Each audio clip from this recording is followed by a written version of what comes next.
Keith Kern from 3030 Autosport, and today I'm going to show you how to measure out a car and fit wheels. We're going to do this with some very common stuff that you have around the garage, or you should.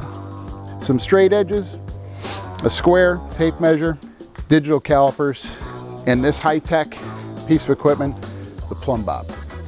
So here we go. Start out, what we're going to do is we're going to take this plumb bob and we're going to get the measurement from the fender line to the mounting surface. So I am getting a 5.5 inch measurement there.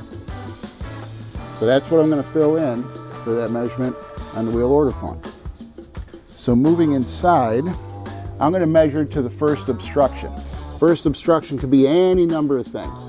So one of the things that you need to know is how tall your tire is going to be. On this car, it's going to be about 26-inch tall tire. So I'm going to measure up and see. I'm going to cut that in half because I'm going to measure up from the center of the hub. Half 26, last time I checked, is 13. So we're going to measure up into this area because anything down here doesn't matter. It's all going to be inside the wheel. So from 13 inches, the first thing that I'm seeing is it's going to be a shock. So we'll go from the mounting surface inboard to that shock. That is at 9.5 inches. Now we have our two measurements for the front. Okay, so on this back end. So what we have here is we have a drum brake and we have a spacer. Spacer comes off. Because if you do your wheels right, you won't need a spacer.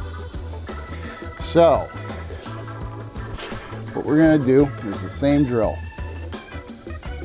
We're going to get this thing positioned and not waving around. And that measurement is a healthy 7 3/4, which is great news on a hot rod because you get dish to the wheel. You get a nice deep dished wheel.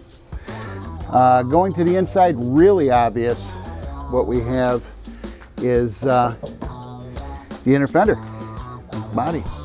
So we're going to go from this point straight to there. It goes straight up, so it doesn't matter how high up I go. 7 1/4 going to the inside.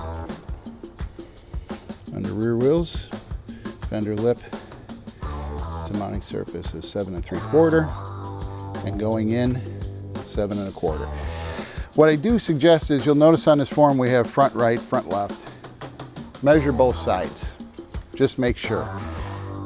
Aftermarket fenders, a build you didn't do, a shifted rear end, a 1/4 inch, might mean a 1/2 inch difference in back space between the two rear wheels. The important thing is that you get your car looking the same all the way down the sides, sitting right, and you're having good clearance. So measure both sides, just to make sure. To know what your bolt circle is, your bolt pattern, bolt circle, same thing. You need to know how to measure that. So there's a couple of ways to do it. There's the easy button, and they sell these, that's Amazon. This one's a old Heights hot rod shop gauge. And you slip it over your studs and just read what it is. If you don't have this, here's how you do it. You have 5 studs. So you can't measure from the center of one stud to the center of another stud and get a true measurement. You'd have to have a stud 180 degrees away. So how do you do it? How do you do this easily? Basically, you go from the outside, skip a stud, and go to the center of the next stud, okay? And you'll see, don't know if the camera can show it, but it's showing a 5 on 4.5 bolt pattern. So let's double check it, in case you don't believe me.